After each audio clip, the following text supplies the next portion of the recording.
Hi, I'm Dr. Sherry Warren, the United Church of Christ National Ministries Minister for Women's and Gender Justice.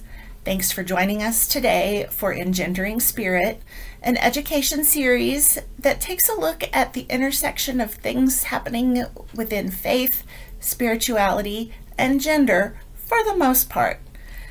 Today's topic is the Barbie film, and I brought together a group of volunteers who wanted to talk about themes that they recognized or thought were worth having more conversation about in this summer's smash hit, Barbie. You can follow along even if you haven't seen the movie, but I do highly recommend that you see it once, maybe even twice. I am finding that I wanted to watch it once just to enjoy it, and then a couple more times to actually think through some of the themes and topics that were being presented. I hope you enjoy today's conversation. Welcome, everyone. I'm so glad you joined us today for Engendering Spirit, the education series that is presented to you by the National Ministries of the United Church of Christ Gender, Sexuality, Justice Ministries Program. I'm Dr. Sherry Warren, Minister for Women's and Gender Justice. It's my pleasure to be with you, and I'd like to briefly introduce you to my guests today, who will each say a little bit more about themselves. Then we'll launch right into some conversations about the themes that we thought were interesting or worthy of lifting up and exploring a little bit further in the recent film, Barbie. First, I'd like to introduce Reverend Michelle Wilkie, who is of Harmony Creek Church, UCC, in Kettering, Ohio. We also have with us today Elise Higgins, who is an abortion rights activist from Kansas and a member of Plymouth Congregational United Church of Christ in Lawrence. Reverend Vanessa Myers-Dudley is with us, who is a national staffer with Pilgrim Press. Evan Pence, another national staffer, is joining us today, as is Reverend Dr. Josh Schneider, who recently preached on themes that he saw in Barbie, which caught my attention. They'll each say a little bit more about themselves and what they found fascinating or interesting in that movie. So, Reverend Michelle, let's start with you. So I am Reverend Michelle, Pastor Michelle. And as she mentioned, I serve in Dayton, Ohio. This is a new call for me. I just started here last January. And this is actually my first call as a solo pastor. So I served for 8.5 years at David's UCC, which is actually just a block or two away from this church where I'm at now, but which made moving very easy. So I was an associate pastor at David's for 8.5 years. So this is my first time being a solo pastor, and I'm loving every minute of it. And for me, I'm quite obsessed with the Barbie movie. I've seen it 3 times, and I'm going to see it for the 4th time on Sunday. It's being released on IMAX, so I was like, what the heck? I want to see it on IMAX too. And I'm part of like a movie rewards thing, so I have free tickets. So I have seen it quite a few times, and it spoke to me in so many ways that it is like an onion, like so many different layers, so many different themes are prevalent throughout the whole movie. And it's not just, the feminism, empowering women, that's definitely very powerful and prevalent in the movie. But also there's the whole thing about just uplifting humans, just all humans. And the whole, I'm wearing my special, I'm Ken Enough, just empowering people that we are more than who we are with. We are more than our jobs. Just that whole thing that Ken is Ken enough. You know, he can be Ken without Barbie and vice versa. And for me, because I don't know if we want to do spoilers, because not everyone has seen it, unfortunately. That's my goal, is to get everyone to see this movie. But I really absolutely love the ending towards the end of the movie, when without giving too much away, but I just think it speaks to what it means to be human. And I preached on that a few weeks ago at our church, because Barbie, chooses to to be human. It chooses to step out of Barbie land, this world where everything is supposedly perfect, and she takes that step, and she chooses to go into the real world. And her creator, there's that moment when they touch hands, and the creator's even like saying to Barbie, being human is not all that it's cracked up to be. There's all this bad stuff, and then you die. But Barbie still chooses to be real. She wants to go into the real world. And the fact that the movie ends with her going to the gynecologist, I think just speaks to just how this movie, I think that was one of the best lines in that movie. It's just, I love the overall theme about what it means to be human, that it's not easy, and we may never be able to fix everything, but we can at least try to make things a little bit better. And that's what we're called to do. We're called to be in this world. We're called to experience all that there is to experience of being human. And being human, it's filled with good and the bad. You never know which one's going to outweigh the other each day. And so for me, that is what spoke to me the most, is that ending, and that song by Billie Eilish, the closer, or not closer to find, what are we made for? It's such a powerful song, and speaking about what are we made for as humans. And we're made to try to do what we can to transform the world around us, just like Barbie did, just like the name is escaping me, but the real person, the one that worked with her daughter, just like she and her daughter even went with Barbie, and they worked together to transform the world. And yeah, so that's what spoke to me. And especially the one, I know that one speech that was given throughout in the movie as well, when she spoke about how hard it is to be a woman. That was probably the best monologue I've ever seen in a movie before. When I went, every time I went, the theater people actually clapped after that.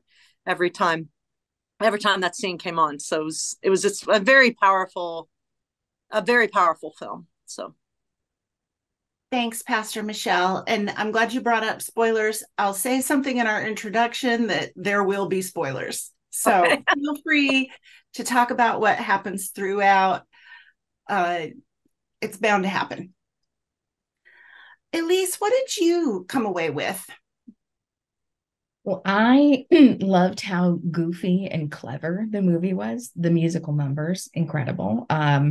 And I also loved how queer it was. So the Kens beaching off, for example, Kate McKinnon's character. I loved that this was both like there were both like subtle and sly winks to queer folks, as well as some more overt references. And I really appreciated what it had to say about like the impossible standards that women have to meet, especially when it comes to body image and the way that we relate to other women and to men in the world. And I think, it's important to name that there's no such thing as a universal female experience, because we're all like walking through our lives at the intersections of the identities that we hold. So I know that like Black women experience life at the intersection of, race and gender and whatever else they're walking through the world with. And I think, that America Ferrera speech, man, I felt it in my soul. I really, really like loved it, appreciated it, resonated with it. And I know that it's sort of meant for me in some ways, right? As like a white, professional class person who is lucky enough to be like, doing some like computer work, and luckily enough to be treated seriously based on my credentials most of the time. And I know that isn't everybody's experience, whether that is because folks experience racism or people are like doing working class manufacturing jobs. And so I want to name that there are so many things that have really broad, almost universal appeal about Barbie, and that there are folks who are left out of the narrative because it is specific, I think, in some ways to white womanhood and to middle class white womanhood. So thanks for bringing that into the conversation. I want to make sure that that is noted because, yeah, I see people are going to look at this and go, oh, these folks pretty much all look white. And I am working on finding people who don't look like us, who maybe don't feel quite so represented in the Barbie movie, to learn what their perspectives are as well. Thanks very much. Reverend Vanessa Myers Dudley, what are you thinking about this? Well, first, I didn't think that I'm like tearing up listening to Elise and Michelle, like remembering my reactions to the movie and like these moments in the movie. I'm a sucker for like the music and how the music plays with the emotions. And throughout this movie, um, the thing that in general that hit me about this movie was the fact that it was both. I loved how it was campy enough that it it spoke to the Barbie geek, um who knows the 2001 Space Odyssey reference at the very beginning. And so there's this humor and you're laughing. I went with my friend and we saw it the Thursday night, like our theater got it Thursday night on July 20th. So we were there Thursday evening and we weren't just laughing. We were like we were loud. It was it was like we were laughing. And by the end we were both in tears because it spoke to us. On such different levels. Um,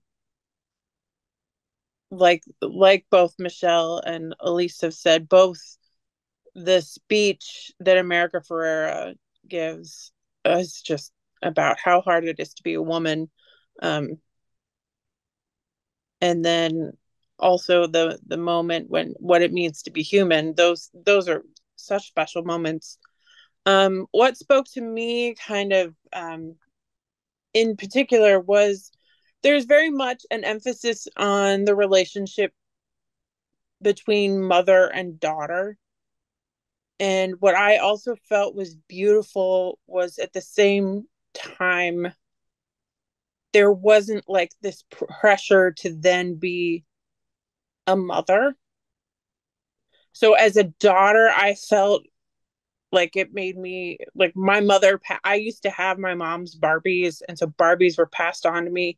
So I was able to honor that and also not necessarily feel bad that I do not have a daughter or a child to pass Barbies onto, and not feel guilty about that, which I think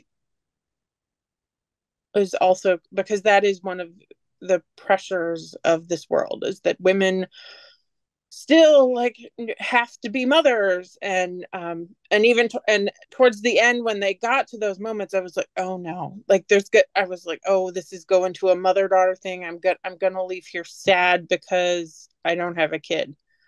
um and I never felt that. So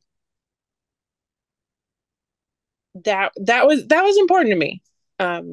I am a person that is not able to have a child. Health has gotten in the way, and um, you know, so for me, that joke about the gynecologist, that like that has it's like even more meaning when that's where she chooses to go too.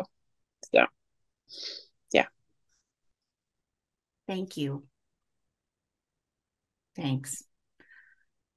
Evan, I'm gonna turn to our first fella in our dialogue today. Evan, what did you pull out of the movie? And please make sure folks know what you do in national ministries. Sure. So I work in the research and data office, but my background actually is in philosophy, and it's part of what spoke to me about the movie was the themes that are kind of implicit in it. I also thought that it was just a very cleverly written movie, well scripted, well timed. It was very, very funny, and I thought that they did a lot of great work with, I suppose, the lore or the history of Barbie. Uh, and I also recognized that it was a particularly tricky situation. This is a Mattel property. It is a property with a lot of associations, and I think that there are criticisms that are valid. At the same time, I was overall, I think, fairly impressed with what Greta Gerwig was able to do in the space.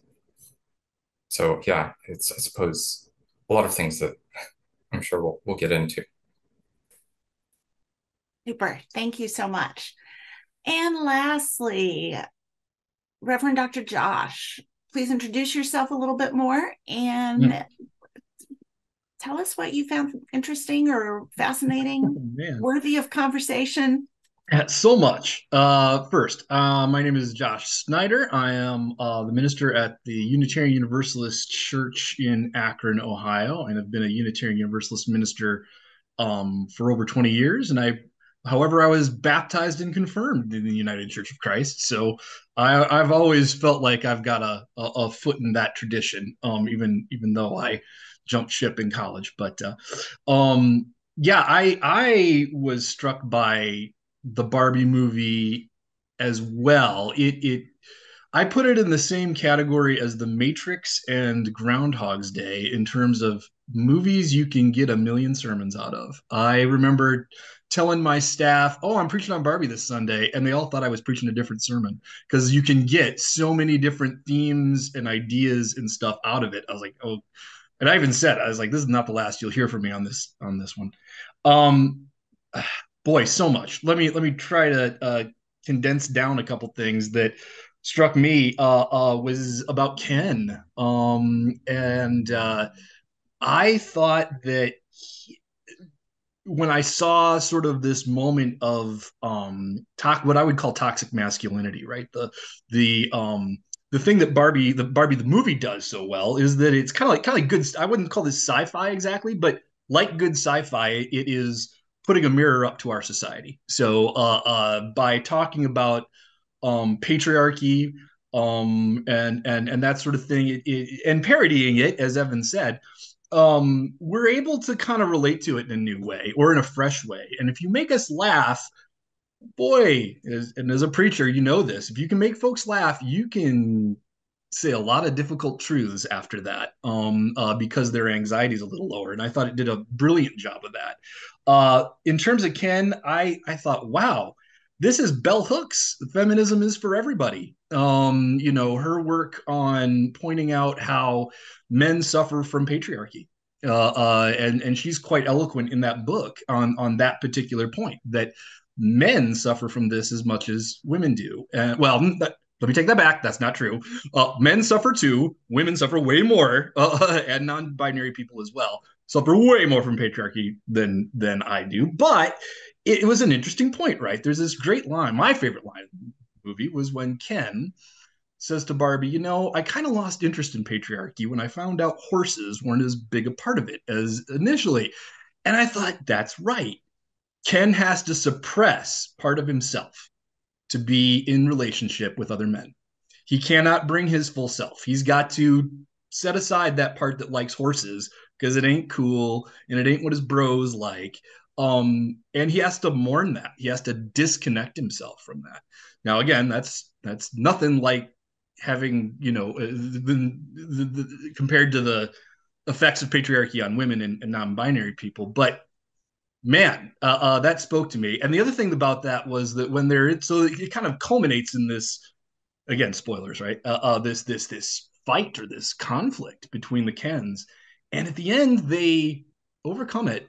They hold hands. They sing "I Am Kenough." Thank you for that, wearing that.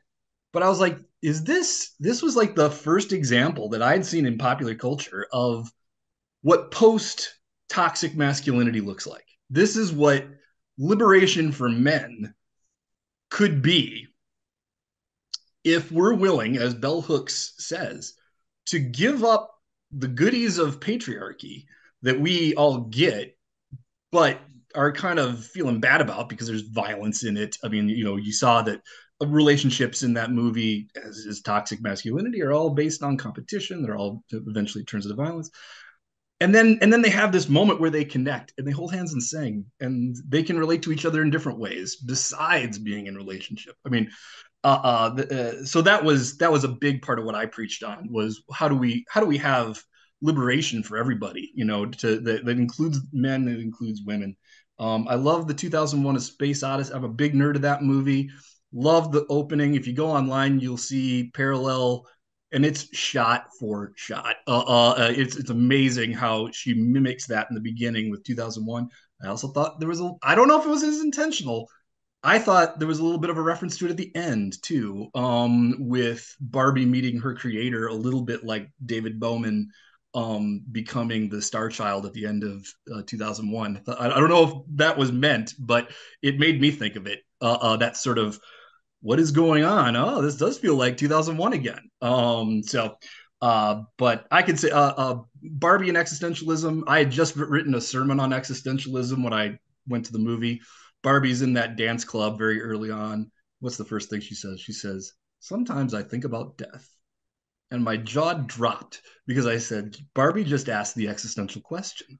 That's that's existentialism, and the launching point of answering that question is, why do I exist as opposed to not exist?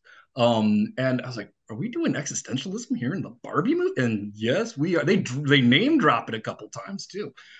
Very very impressed with that.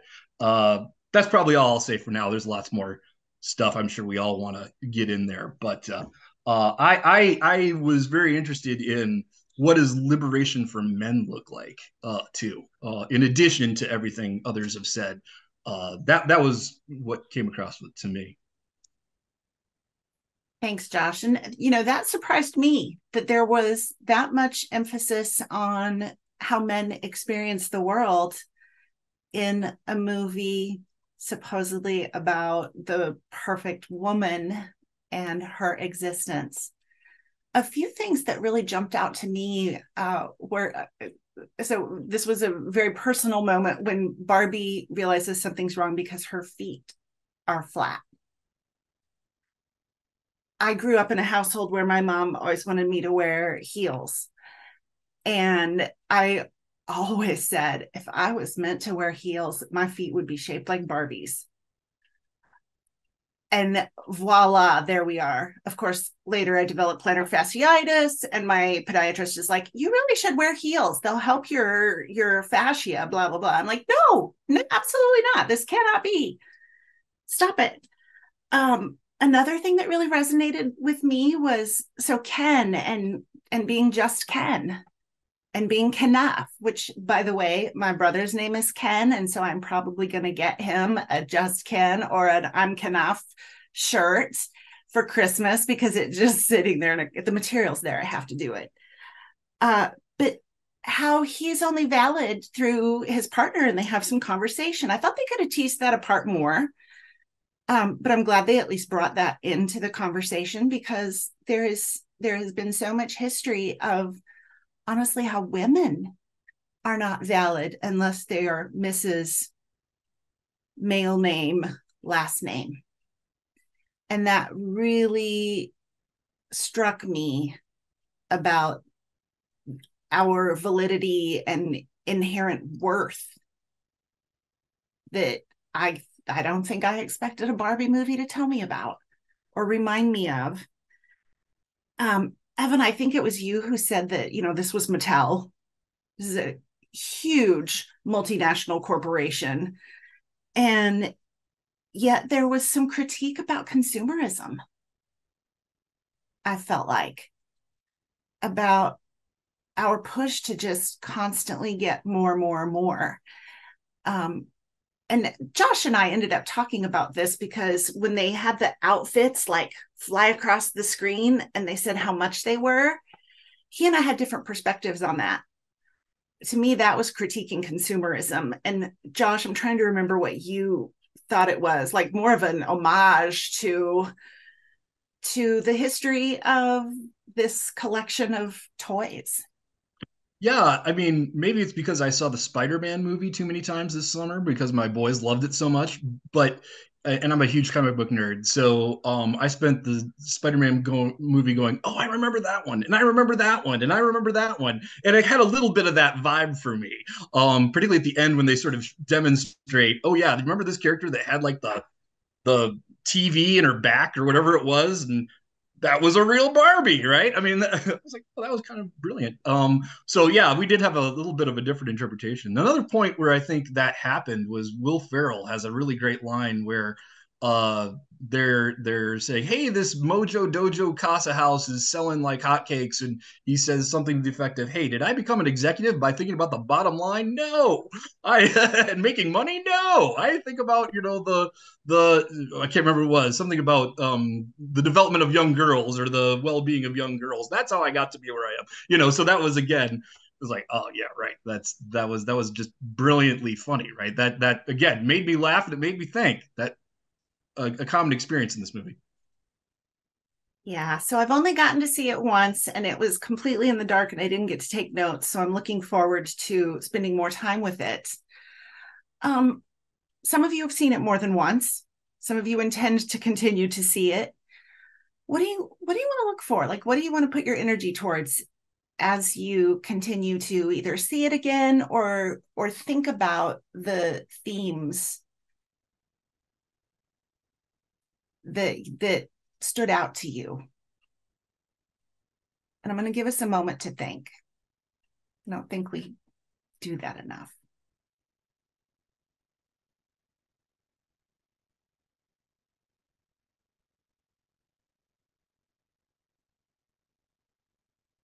And this one, okay, great. Vanessa, I'm going to let you all just sort of identify if you want to say something. So, Vanessa. And I'll go. And I realized I didn't fully introduce myself when I talked. So I'll do that and then I'll talk. Excellent. I'm Vanessa Myers Dudley. I am Reverend. I'm ordained in the Christian Church Disciples of Christ, but I am on national staff with the Pilgrim Press. I am the book strategist, is my official title. And I am also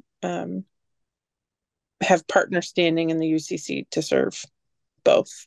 I have seen the Barbie movie now twice. The first time, like I said, I went the day it came out. Because and like I was compelled to see it because I kept watching all the little videos and the information about it.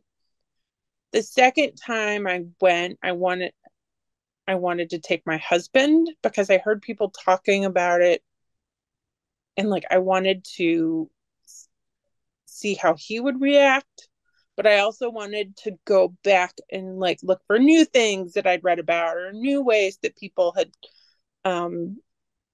seen things. Like I'd been so focused on the women in the film that I hadn't quite paid attention to Ken. I mean, I kind of some of it's obvious, the critique on the patriarchy and that stuff. Like I'd gotten the big jokes, but I hadn't watched it as much. And so the second time I really kind of watched that part of the storyline more and how Ken's story develops. I definitely want to like go buy it on Amazon because I think you can buy it and not just stream it. So I can keep watching it more. And the reason is just because each conversation you have with people, you get new things out. And I'm the person that I likes to be able to go back and watch it. And also, I love doing film and theology things or use it. So like, and the best way to remember some of that stuff and how it works is to kind of keep the movie in the background. So, if I keep seeing it and watching it, I'm like, oh yeah, this can come up in conversation with somebody who's seen it. I can be like, hey, this part. So, but I don't know. It just also, but it's just nostalgia, and it's a good movie that it both makes me laugh and makes me cry. And that's another reason to keep watching it. Like sometimes when you have a crappy day, you just need a movie that's going to make you laugh, cry, but in the end you're going to laugh.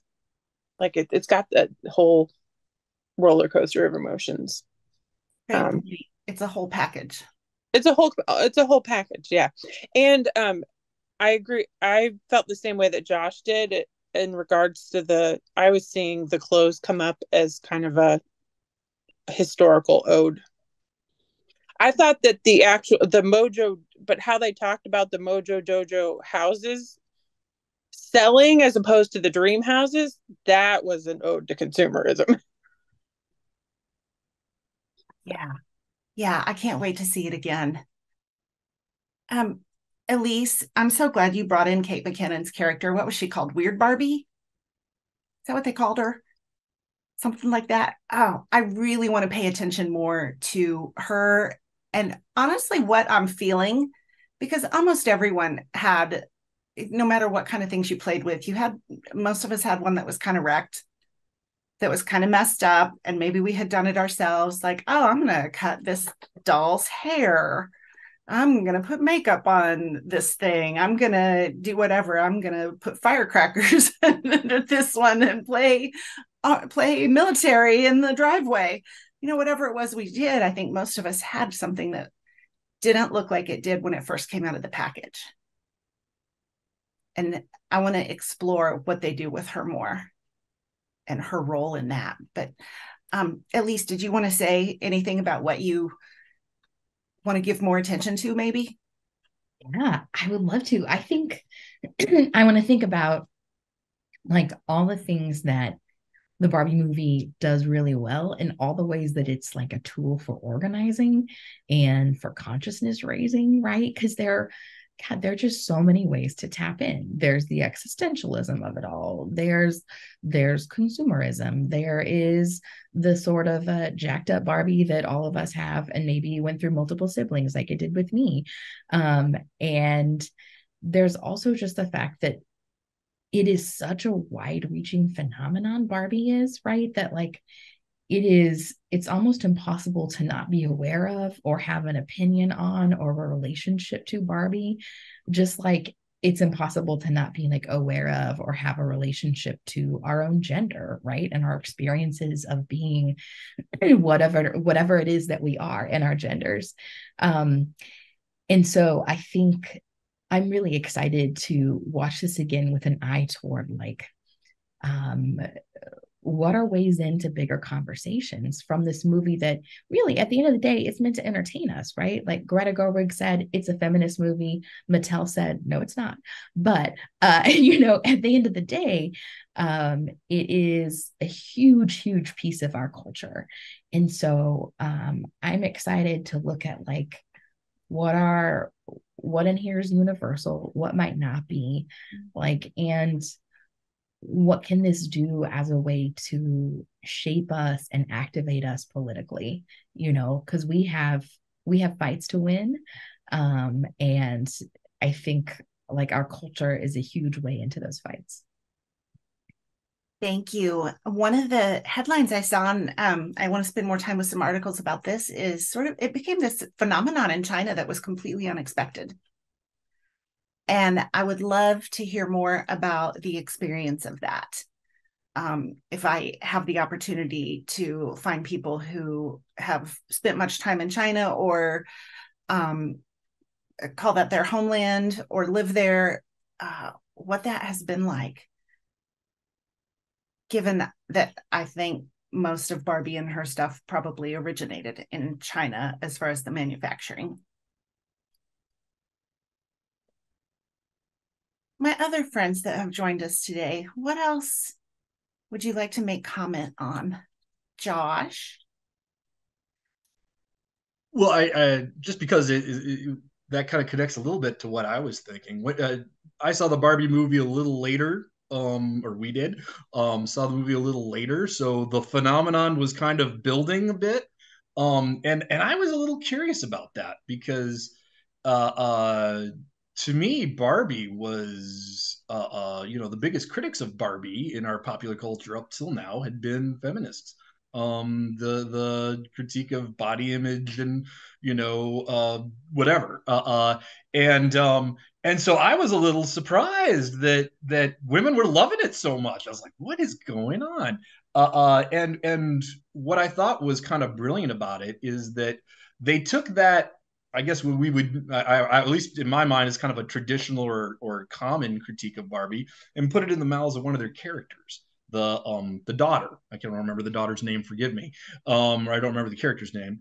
And she basically, when she first meets Barbie, articulates it. This has been awful for us. We don't, and that was when I knew I was dealing with a movie that was a little bit different because, God bless the Marvel folks, but they don't put critiques of themselves in their movies, right? They don't talk about like what all the fanboys or girls or whomever are talking about online and then put it in their movie. I've seen Star Trek do it, but I was impressed that Barbie said, you know what, let's tackle this. This has been the criticism of Barbie for I don't know how long, maybe since the 60s, I guess.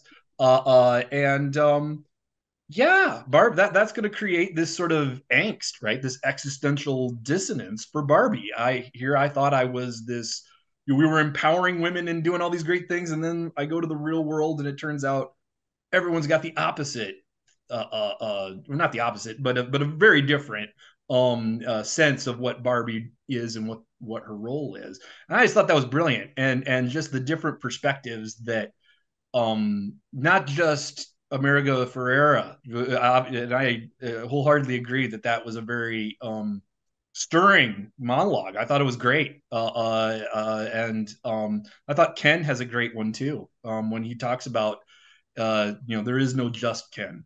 That's sort of his moment there, and so it's like all these characters get sort of articulate different points of view, and you can kind of see how they interact. That's probably what I'm going to be looking for next time I go, is who else is sharing this point, their point of view, or a point of view that you hear, and then of course when Ken comes out and he's dressed like Stallone with the that what do you call that? I don't even know. The mink coat or whatever it was, that, and no shirt on. I mean, it was just like, okay, this is I remember that. And there was also some moments in there, man, I hate to admit this, and I think I said this in my sermon too. Woo, a couple things they said that the guys said. It's like, oh crap, I think I've said that before. I think that's come out of my mouth a couple times. Oof. And so, it was kind of putting that mirror up in ways that was uncomfortable. And was like, oh yeah, I get it now. I don't fully get it because I'm not a woman, but I get it a little bit better. So I guess I might be looking for some more moments like that. All right. Elise put something in the chat, and I'm not sure that the chat actually gets recorded in a way that our viewers can see it. So I want to make sure that we take note of that, about white savior complex. Really quick, because I know I've already talked twice. What you said, Josh, about the reaction that America Ferrera's daughter has to Barbie showing up in the real world felt very much like sort of the white feminist savior complex, right? Where they're like, hey, we liberated you. And then like feminists of color are like, ooh, actually you didn't, and you made it worse. Like that is a great tension to explore, and it's so real for so many different groups. But I think like the overarching saviorism complex like commentary was really sharp there. Yeah, absolutely. Reverend Michelle or Evan, do you have anything you want to add, having listened to our friends here in this fireside chat? I just want to point out that when I went to go see this movie for the first time, I really had no expectations. I thought it was going to be this like silly movie, and I was like, because as someone that grew up playing with Barbies, I just was kind of interested to see it. So I went with my friend from high school, and her daughter. Her daughter's 10, so it didn't really impact her the way it impacted me and my friend. for most, because I saw this movie with kids almost every time, and I was the only one like sobbing because the kid was kind of bored. But I was just, it was one of those movies that surprised the heck out of me because I wasn't expecting it to be as deep as it was. It was because I really went into this thinking it was just for some laughs, and I wasn't expecting it to speak to me as much as it did. I really wish that I carried like a notebook or something every time I go to the movie, because I always do get a lot of my sermon ideas from movies. I think the last time a movie spoke to me, this clearly was actually the Lego Movie 2 was one that really spoke to me, and I felt very and a very strong message in that movie as well. But for me, I when I like I bought the movie. I own the movie now on Amazon. I bought it the day it was released. I pre-ordered it as well so I could have a Blu-ray copy, even though, you know, hard copies of movies are probably going to be extinct eventually. But I still wanted to have a hard copy. And I already have it scheduled to show it here at my church. I actually want to show it. I'm someone that plans ahead. So I've already thought about what my Lent study will be. We're going to read the book Original Blessing by Danielle Sroyer, which is a great book about, she takes apart original sin, and she talks about what we as humans, we're meant to be blessed. We're from the beginning of that was the original intent from the beginning. It wasn't that we came into this world sinful. We came into this world loved.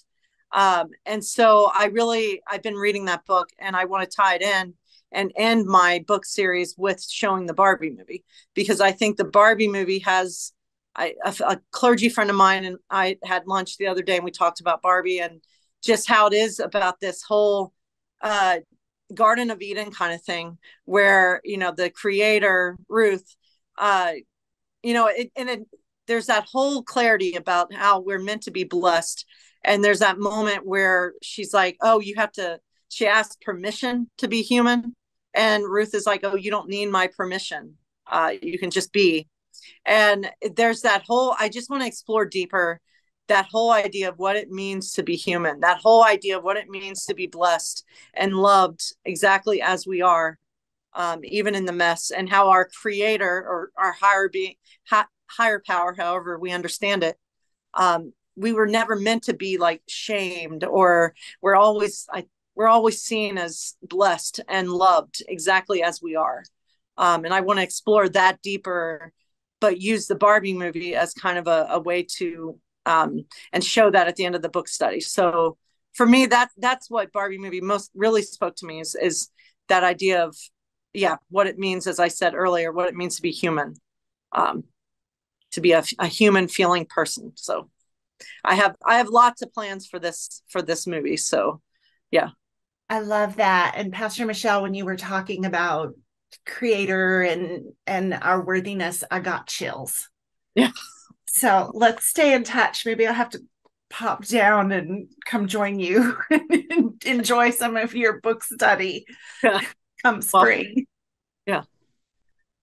Can I just say, I thought you were going to talk about Matthew Fox. I didn't know that there was another book called Original Blessing. I'm going to check that out. Thank you very much. Oh, yeah. Yeah.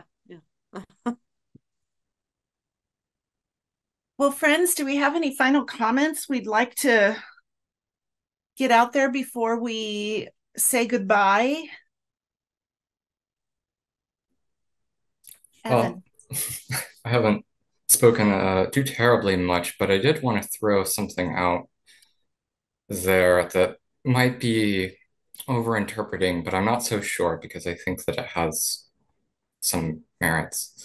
I was struck particularly when you sent out the message. I got to thinking about the movie some more, and I realized that there is an interesting way in which the arc of Ken's personal development, and to some extent Barbie Land's development, kind of mirrors this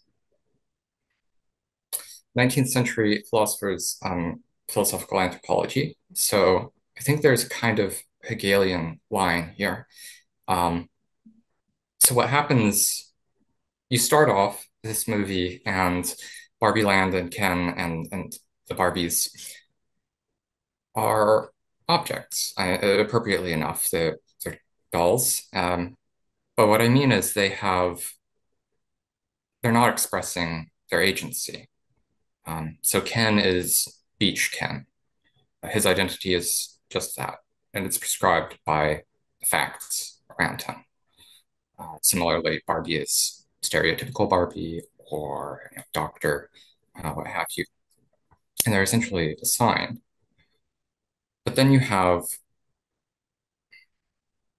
a problem or a conflict or a contradiction of sorts that arises, wherein, in Ken's case, you have the emergence of something like a desire.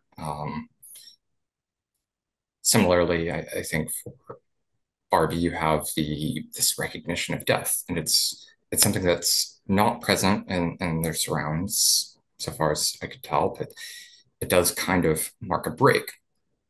And this break develops when they go into the real world, and they see the real world. And particularly in Ken's case, it goes into the form of his initial desire. In this case, well, I say desire because that's the sort of philosophical term, but I think that might have bad associations, but like interest or needs or wants. So he wants he wants to be in a relationship with Barbie. But the expression that takes in the movie is one of this impulse toward domination. But what I think that the movie tells us is that this is not ultimately the way that one develops into a full human being. And that in fact, the position of patriarchy, of control, is inimical to the development of agency, of being a full person. And it's the Barbies from their positions as being subordinated in the situation who, by virtue of being able to both think of their situation, recognize the burdens being placed on them, and also being able to see from the perspective of the Kens in order to subvert them, who are able to break out of it, break out of the situation. And so eventually what I'm